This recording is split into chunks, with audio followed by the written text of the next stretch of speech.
top 5 worst WrestleMania matches of all time. Now, I know there's been a lot of WrestleMania matches, therefore there would be a lot of great ones and a lot of bad ones.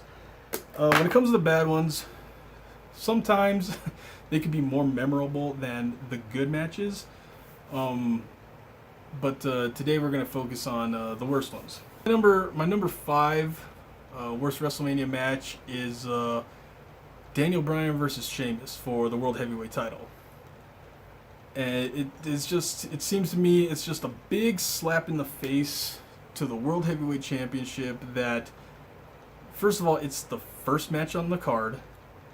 It's only like 18 seconds long, and the Royal Rumble winner is part of that match. It had one move in it, and I think that was Sheamus's brogue kick or whatever he calls it. Just kicked Daniel Bryan right in the face, and that was the match. I mean, I don't know what was going on in WWE backstage or the politics that was going on, but I guess maybe they were aware that they were going to be getting rid of... sorry, my cat just hit the stand. He's hunting flies.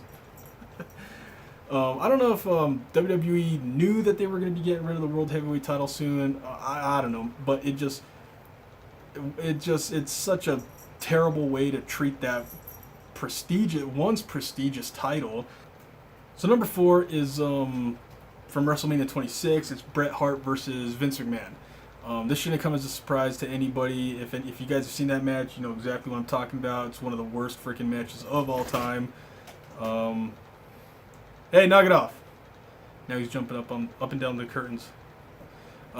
Anyway, so yeah, so Bret Hart, Vince McMahon. So at this point in time, it had been 13 years since the infamous Montreal Screwjob.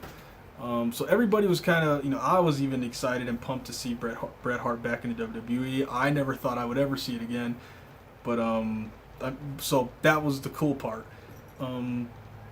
When it came to the match itself, I mean, everybody knows that Vince McMahon is very limited in what he can do, and you knew Bret Hart was gonna have to carry this match. But when you saw Bret Hart, he's like in those John Cena cutoff jeans, a t-shirt. He's visibly, you can just see he is obviously unable to perform and compete. Obviously he's older and he had a stroke and all that stuff.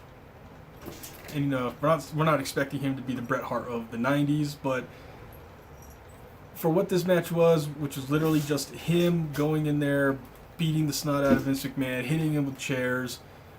Okay, everybody likes to see Vince get his comeuppance, but the fact that it went on way too long. It went on for like 12, 13 minutes, I believe. And after a while, it's just like, okay, we get it. Just end the match, dude, because we're tired of this. Like, we get it. So number 3 comes from WrestleMania 21. It is, I think it's WrestleMania 21. Yeah, I believe it's 21. It is the sumo match between Big Show and Akebono. Now, hey man, like I have a lot of respect for sumo wrestlers because those are some really strong, agile, big guys. I don't even remember how this sumo match came about. I just remember it happening. So I remember when me and my buddies watched it all those years ago.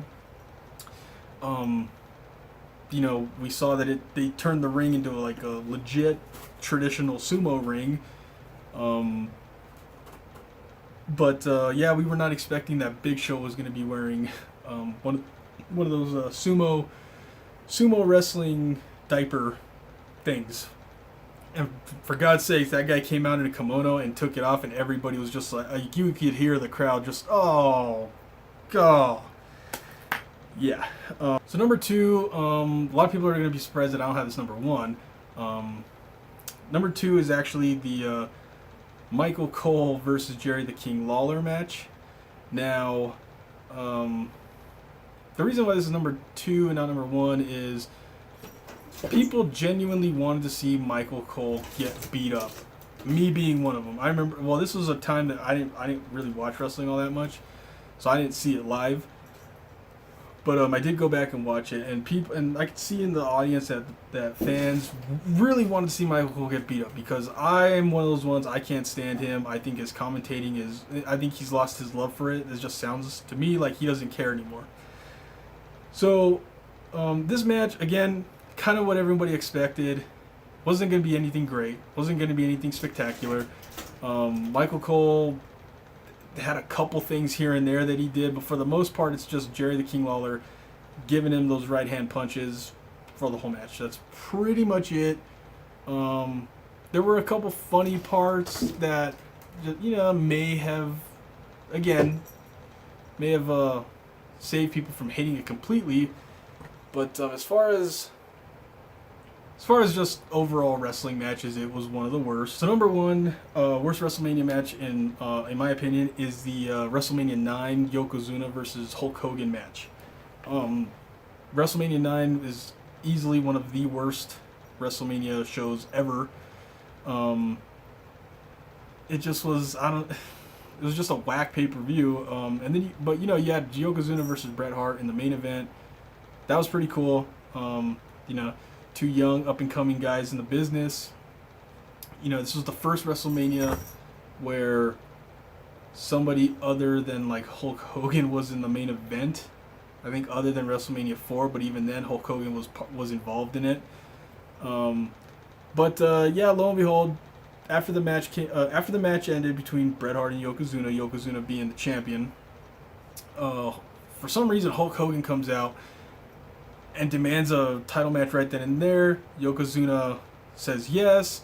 They have a quick little match. Hulk Hogan's the champion again. It was boring. It was stupid. Nobody liked it. Nobody wanted to see it. The fans booed it. On top of that, Hulk Hogan had a black eye. Rumor has it, or legend has it, that Macho Man Randy Savage was not happy with Hulk Hogan wanting to do this to Yokozuna and Bret Hart, so much that he actually punched him in the face, and that's why he has a black eye, or that's what we've been told. If you guys can think of any other matches, let me know down in the comments below. I'd love to see your guys' personal picks. If you liked what you guys saw here, click like, subscribe, hit the